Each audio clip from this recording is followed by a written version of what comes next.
Penemuan perabotan kuno atau keramik yang diduga berusia ratusan tahun gegerkan warga Dusun Kebon Orong, Desa Dasan Baru, Kecamatan Kediri, Kabupaten Lombok Barat, NTB.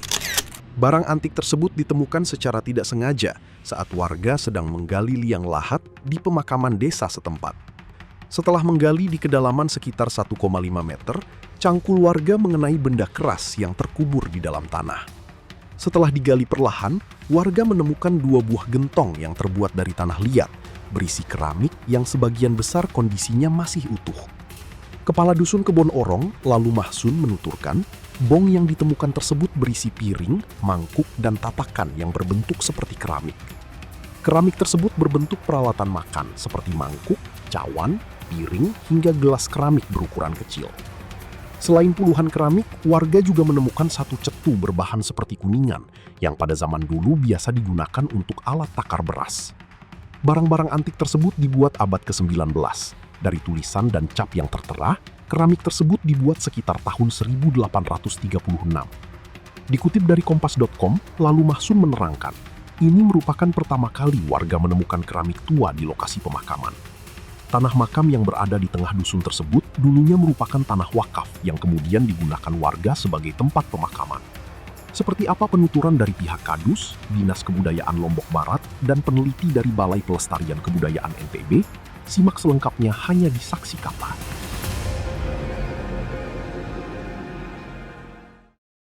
Mana niki dia barang antik, nah seperti itulah.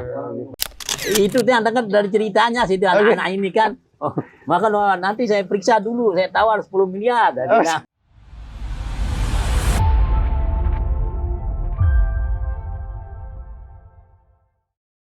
Baik, Tribuners, saat ini saya sudah bersama Kepala Dusun Kebon Orong, Mami atau Lalu Mahsun. Assalamualaikum, Pak. Waalaikumsalam. Kita akan tanya-tanya soal penemuan beberapa perabotan atau barang antik kemarin yang ditemukan saat warga menggali liang lahat di pemakaman. Ya. Saya mau tanya ini gimana ceritanya kemarin warga kok pas penemuan benda-benda ini kemarin itu? Biasa kan ini setelah ada artinya kematian kan ini kan. Biasa kita sama-sama menggali liang lahat. Nah, sekitar jam 9:30-an lah. Jadi kedalaman kurang lebih 1 meter. Pertama ditemukan satu guci. Ya? Satu itu guci. hari apa? Hari Jumat. Hari Jumat ya? Pagi Jumat. ya? Hari Jumat pagi. Hari Jumat pagi. Nah, pas dia kena sama punjem atau linggis untuk menggali kubur itu. Kena dia pecah, dia kita kelihatan lah di sana. Barang-barang itu ada pecahannya itu. Itu yang pertama yang kelihatan. Cangkul apa linggis? Pakai linggis dia. Pakai linggis. Ya, itu yang sudah digede banyak ternyata full isinya di sana. Awalnya kelihatan apa? Yang pas kelihatan. Yang kelihatan ini sudah kayak bong ini. Bong niki yang pertama yang kelihatan ya. Itu yang pertama kelihatan. Terus terus yang ini kan pada kelihatan jelas dia barang-barang ini semua. Karena di dalam guci itu dia. Di dalam gucinya ini? Di dalam guci salah satunya inilah. Ya, ada kan beberapa piring, ada cetu, banyak yang kelihatan ya. Lalu waktu itu warga mengira apa itu? Nah, semua malah niki teriak-teriak barang antik. Nah, seperti itulah. Banyak warga yang teriak-teriak lah barang antik sambil mendokumentasikan foto lah. Nah, setelah itu kelihatan juga yang satu itu yang kecil itu berbaris dia. Oh, masih. Ternyata terus digali pelan-pelan. Hanya ketemu yang nomor 2 itu yang kecil itu. Bong yang kedua. Berarti dalam bong itu isinya niki dah persis sama. Kalau yang bong yang kecil itu rata-rata isinya seperti niki dia. Mangkok. Ya, mangkok. Tapi kalau yang besar ini, yang pertama itu, yang besar-besar itu ditemukan di sana gitu. Yang dinaikkan. Itu waktu ditemukan itu dalam bentuk tertutup atau tidak tertutup ya? Tidak sama tanah. Tanah ya? Iya, tanah atasnya nih timur sama tanah. Iya. Berarti isinya itu apa aja di satu bong itu apa aja? Satu bong niki kan isinya kita Mangkok. guci mangkok niki sama piring. Ini kita apa namanya? Jembong bahasa kita niki. Ya, jembong. Nah, itu sudah ya full ya niki isinya itu. Oke. Iya, iya. Terus warga waktu ribut-ribut itu manggil atau ada yang datang mengambil apa harta karun gitu enggak gitu? Nah, begitulah makanya setelah ada ini kan dibersihkan lah di sana, dicuci. Cuci. Nah, dicuci Sama warga sih. sama warga sampai menyaksikan lah bahwa memang benar ini ada temuan barang antik nih kan barang seperti itu. Warga barang antik ini udah apa istilah warga udah familiar dengan penemuan seperti ini atau seperti apa, Pak? Tumben ya ini artinya kan Tumben. saking kagetnya itulah. Iya. Saking kaget lah kita temukan.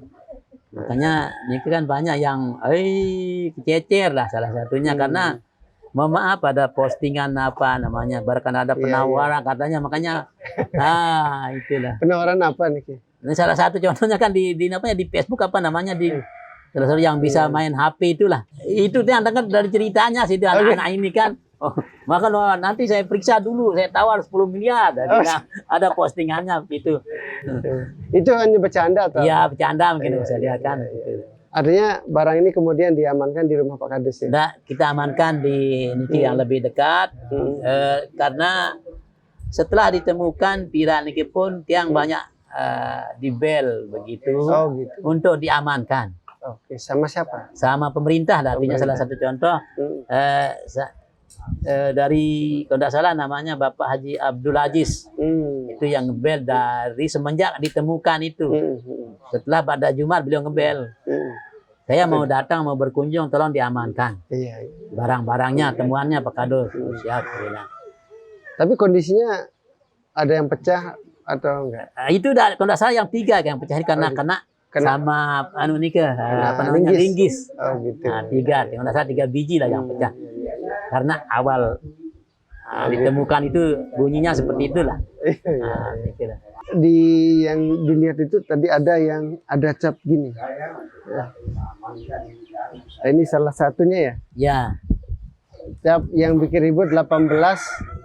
Yang 36. bikin ribut ini sudah tahunnya ini. Iya. Yang bikin ribut heboh. Iya. 1836. 1836. Kalau yang coba hitung kan hampir 190 tahun. Iya.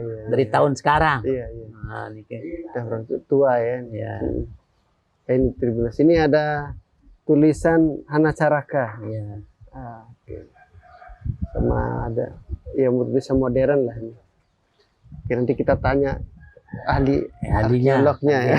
Ya Pak, habis itu Pak, ini kalau boleh tahu lokasi penemuan ini itu ini area apa lah? Ada kuburan, artinya kuburan, pemakaman. Dulunya apa? Dulunya perumahan, ini rumah singgah, artinya istirahat beliau. Kalau pulang dari Mataram seminggu sekali istirahat. Kebetulan ada berugak di tempat pemilik tanah niki. Ini siapa yang punya tanah, Pak?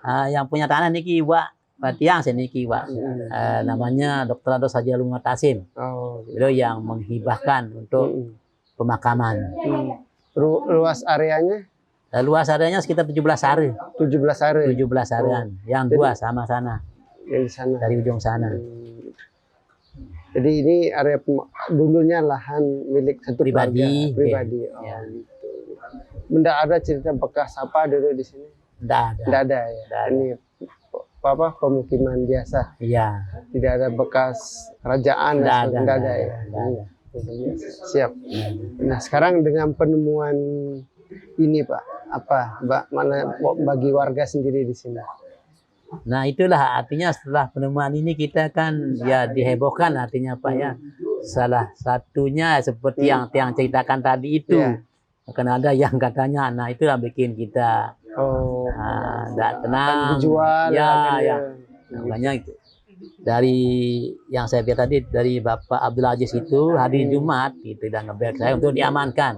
Berarti justru Mami nggak tenang gitu dengan penemuan barang ini? Nggak tenang kita dengan penemuan ini salah satu. Ini kan banyak sekali dari hari Jumat itu sudah banyak yang berdatangan. Sempat mimpi aneh-aneh nggak? Malam keduanya ya. Gitu. Apa mimpinya? Untuk diamankan sudah tidak tenang barang gitu. ini gitu. Gitu. Nggak mimpinya? Ada mimpi apa? Nggak ada. Jadi nggak tenangnya karena istilahnya banyak pihak banyak yang kececer, nelpon, khawatir gitu. khawatir barang ini ya kan. Iya, iya, iya. Yang Nah sekarang akan diserahkan. untuk sementara kita amankan dulu, nunggu dari pemerintah, arahan dari pemerintah. Iya, iya. Gitu, tetap saya bilang. Harapan warganya mau dibayar atau enggak gitu. Nah, nah itulah lebih-lebih kita kan yang namanya seperti ini kan harus ada apa namanya kita kalau ada ini harapan kami dari masyarakat, tanda terima kasih atau apa namanya kompensasi atau apa gitu, modelnya begitu dari pemerintah. 10 miliar Pak. Itu makanya dari pemerintah kita berharap kalau memang mau apanya makanannya mau diamankan atau gimana caranya. Ada kompensasi, ada kompensasi dari pemerintah. Warga. Ya untuk warga. Lebih-lebih sekarang siapa yang akan pegang? Kalau tetap ada di sini. Iya, iya. Ada kepastian jadinya kan. Nah, saya selaku kepala dusun minta kepastian dari pemerintah. Makanya dari kemarin nunggu. Terlepas dari penemuan barang ini, tidak ada cerita-cerita mistisnya setelah penemuan barang ini? Tidak ada. Tidak ada. Tidak ada. Ada pipi apa gitu kan? Berarti ini kalau dugaan warga ini punya siapa? Ini kan untuk yang artinya wacana yang bergulir di masyarakat. Barang ditimbun katanya ini barangnya ditimbun. Mungkin nenek moyang kami dulu yang nimbun atau gimana ceritanya kan. Tapi kalau dari runutan keluarga yang punya tanah ini berarti kan orang berada nih. Ya. Orang apa dulu pejabat atau apa gitu bisa koleksi. Oh, dulu kan beliau ini pejabat di lingkungan kalau saya di BPD dia. Direktur BPD kalau saya dulu sempat di Ventura juga dulu beliau. Dan ini memang sengaja ditanam kalau menurut Bapak atau memang ketimbun gitu. Kalau kita lihat dari apa namanya tanahnya, lapis tanahnya itu Pak, kayaknya sengaja ditimbun itu. Oh, sengaja ditimbun. Sengaja ditimbun ya dari struktur tanah itu. Disimpan dalam tanah.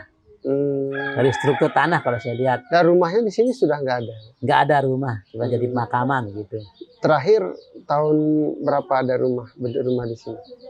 Kalau tidak salah sekitar 4 sampai 5 tahun ya. Oh baru-baru kemarin? Baru-baru kemarin. Berarti udah tanah ini kosong sudah berapa lama Pak? Kira-kira?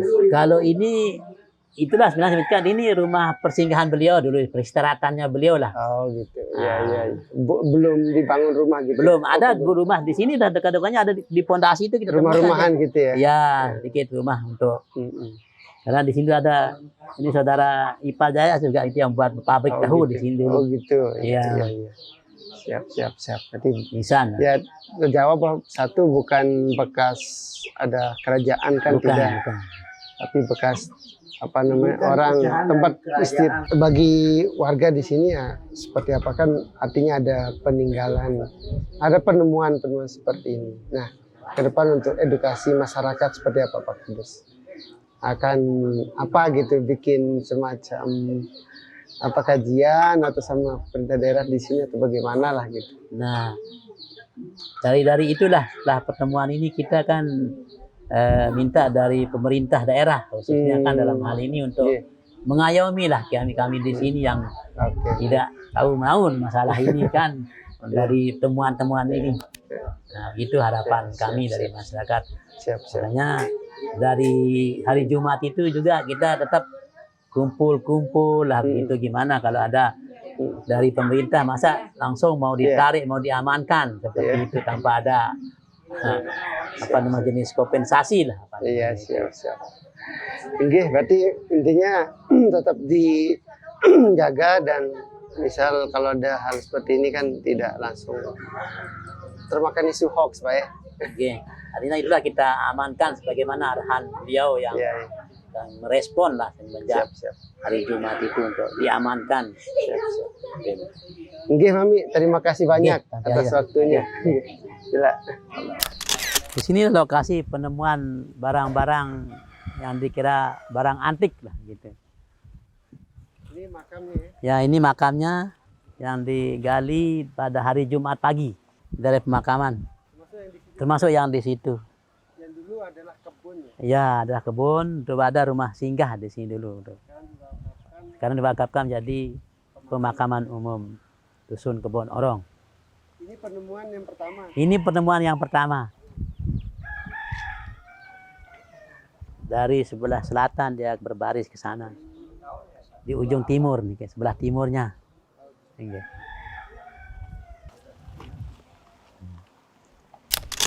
Sesuai dengan apa yang tadi diinformasikan, karena informasi ini juga kami dapat dari media sosial. Undang-Undang 5 2017 tentang pemajuan kebudayaan mengamanatkan beberapa hal terkait dengan pelestarian kebudayaan. Salah satunya di sana ada inventarisasi, pendataan, perlindungan. Nah, di hari ini kami dengan tim dari Balai Pelestarian Kebudayaan Provinsi dengan tim TACB, tim ahli cagar budaya Kabupaten Lombok Barat bersama-sama memastikan bahwa informasi yang beredar luas dari media sosial terkait dengan penemuan objek yang diduga cagar budaya ini kami pastikan ada keberadaannya. Mulai dari jumlahnya teridentifikasi, lokasinya teridentifikasi, siapa menemukan teridentifikasi. Ini juga kami hadir dengan tim ini dengan beberapa profesional, tim arkeolog juga hadir, seperti itu. Kami ingin memastikan saja bahwa objek diduga cagar budaya itu memang benar ada seperti itu. Biar nanti setelah ini kami melaporkan kepada pimpinan, jadi jelas nanti kebijakan-kebijakan apa yang akan diambil. Di satu sisi juga, sekarang kan ada program dari pemerintah Provinsi Nusa Tenggara Barat terkait dengan museum desa. Di Kabupaten Lombok Barat ada beberapa museum desa yang sudah terbentuk. Diharapkan juga dengan penemuan objek yang diduga cagar budaya ini, ke depan kita tidak tahu apakah mungkin di Kediri akan dibentuk museum desa seperti itu, untuk memastikan bahwa objek pemajuan kebudayaan di Kabupaten Lombok Barat itu terintegrasi. Perlu juga kami informasikan, kami di Dinas Pendidikan dan Kebudayaan sudah membentuk satu aplikasi, namanya Silora, Sistem Informasi Kebudayaan Lombok Barat. Jadi di sana terintegrasi cagar budaya, warisan budaya tak benda, terus event-event, semua 11 objek kemajuan kebudayaan itu terintegrasi datanya di sana. Nanti ketika ini berdasarkan analisis, identifikasi dari tim ahli cagar budaya BPK Kabupaten Lombok Barat seperti itu, nanti ada, kami integrasikan dengan sistem tersebut. Itu mungkin menjadi arah kebijakan, seperti apa kebijakan yang akan diambil oleh pemerintah daerah. Kami akan menunggu nanti koordinasi dari kami di Kabupaten Lombok Barat dan Provinsi. Seperti tadi diinformasikan oleh Bapak Kepala Dusun, dari keamanan setempat juga Kapolsek menyampaikan, ini kan yang menjadi kekhawatiran ini karena beberapa masyarakat, permintaan masyarakat untuk melihat objek yang diduga cagar budaya ini banyak, seperti itu. Sampai ada Tretukan mengatakan ada yang sudah menawar hampir 10 miliar, bahasanya seperti itu.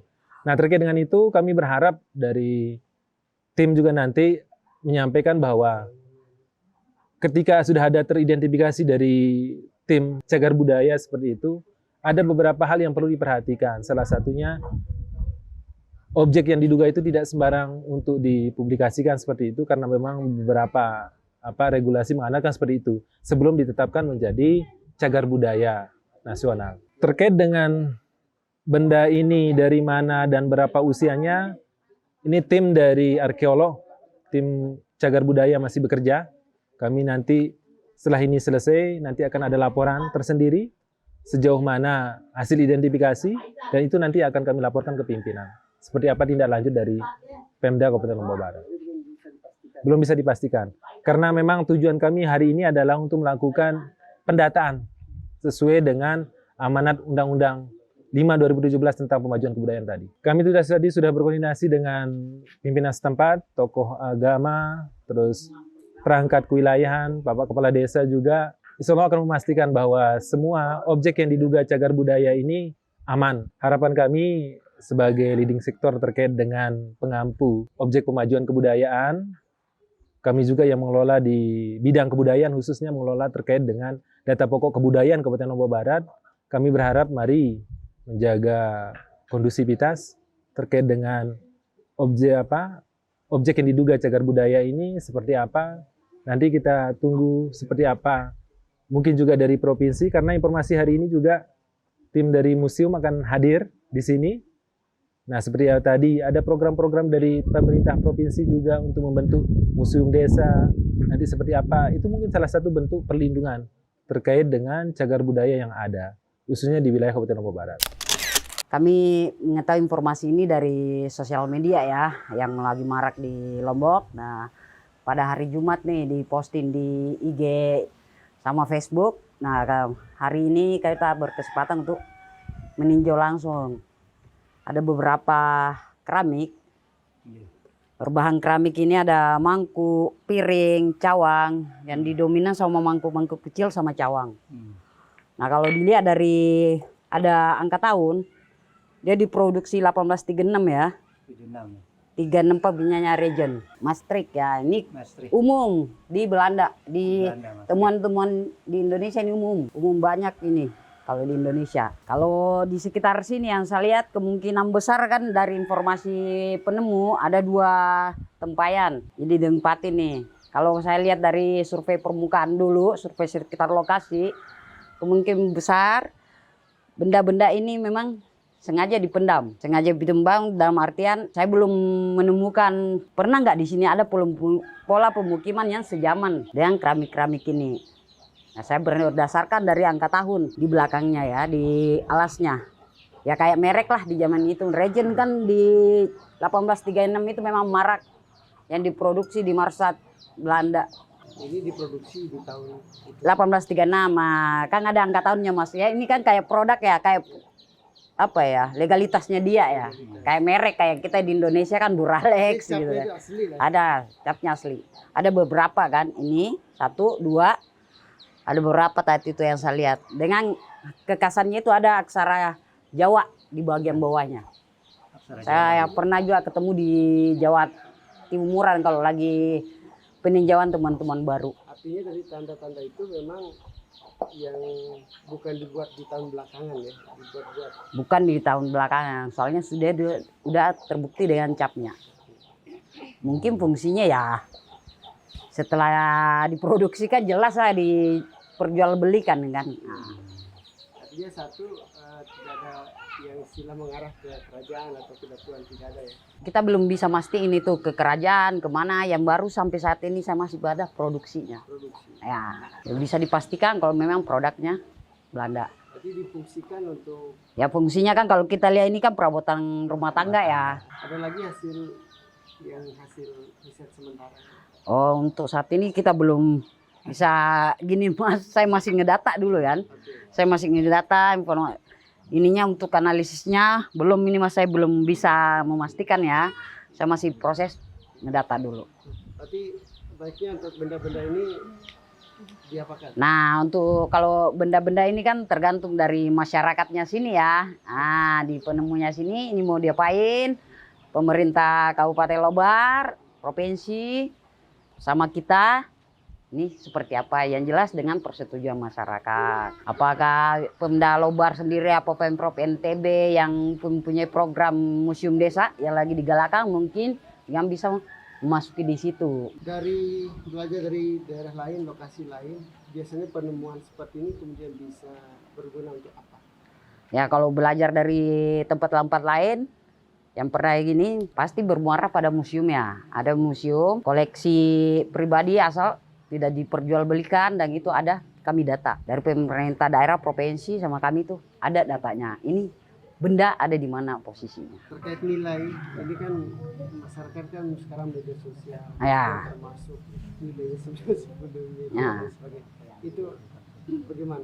Oh kalau nilai yang marak yang perjualbelian itu kita belum bisa menentukan Mas ya ini nilainya berapa apa itu kan ada sendiri jalurnya dia kan, ada sendiri jalurnya untuk penentuan sebuah harga. Kami itu tidak mengurus yang itu, tetap kami pada jalur pelestarian. Alhamdulillah ini udah ada nemu mau melapor, mengerespon ke pemerintah kan. Ke pemerintah daerah mau menyampaikan itu. Nah, untuk masyarakat sini kalau ada temuan lagi silakan infokan ke desa, ke kabupaten atau ke kami. Bisa ngambil kontaknya kami, kontaknya kabupaten. Kami selalu menunggu respon itu. Menunggu beritanya, kami akan ngerespon Pak. Yang jelas ada laporan.